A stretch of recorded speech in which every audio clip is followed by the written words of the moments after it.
रत्नागिरी सिंधुदुर्ग लोकसभा मतदारसंघातून महायुतीचे लोकप्रिय उमेदवार नारायण राणे यांनी रॅलीद्वारे प्रचंड शक्ती प्रदर्शन करत रत्नागिरी जिल्हाधिकारी कार्यालयात आज उमेदवारी अर्ज दाखल केला।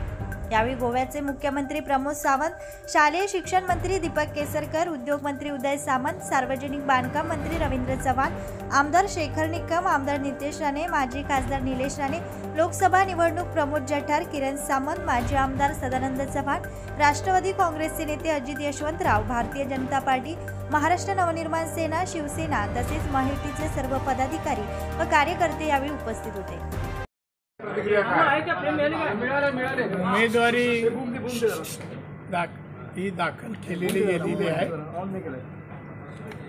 आणि हे उमेदवारी दाखल करत असताना माझ्यासोबत उपस्थित असलेले गोव्याचे मुख्यमंत्री प्रमोदजी सावंत, सन्माननीय रवींद्र चव्हाण, सन्माननीय दीपक केसरकर, सन्माननीय किरण सामंत हे सर्वजण उपस्थित होते आणि त्याचप्रमाणे जिल्हाधिकारी कार्यालयाच्या बाहेर हजारोनी कार्यकर्ते पदाधिकारी उपस्थित होते।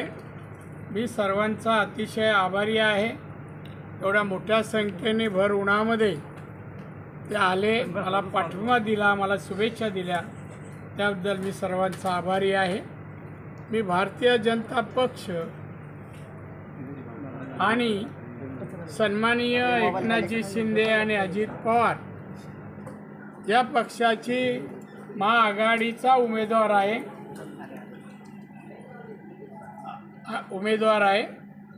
आणि भारतीय जनता पक्षाने मला ही उमेदवारी दिली, म्हणून मी माननीय नरेंद्र मोदीजी, माननीय अमितजी शाह आणि आमच्या पक्षाचे अध्यक्ष माननीय नड्डाजी आणि देवेंद्र फडणवीस यांचा अतिशय ऋणी आहे।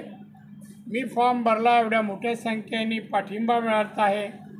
नक्कीच मी मोठ्या मताधिक्याने 2.5-3 लाख मताधिक्याने निवडून येईल असा माझा विश्वास आहे। त्यामुळे आज उन्हामध्ये पण असंख्य कार्यकर्ते उपस्थित राहिले, गोव्याचे मुख्यमंत्री प्रमोद सावंत उपस्थित राहिले, यामध्ये रवींद्र चव्हाण, दीपक केसरकर आणि किरण सामंत या सर्वांनी मला अभिप्रेत तसं सहकार्य दिलं, मी त्यांचा अतिशय ऋणी आहे। त्याचप्रमाणे आपण सर्वांनी या रॅलीमध्ये म्हणा, फॉर्म भरताना म्हणा, जे वातावरण पाहिजे होतं ते तुम्ही उपस्थित राहिले आणि ते वातावरण बनलं आहे, त्याचं तुमचंही धन्यवाद, मलाही धन्यवाद।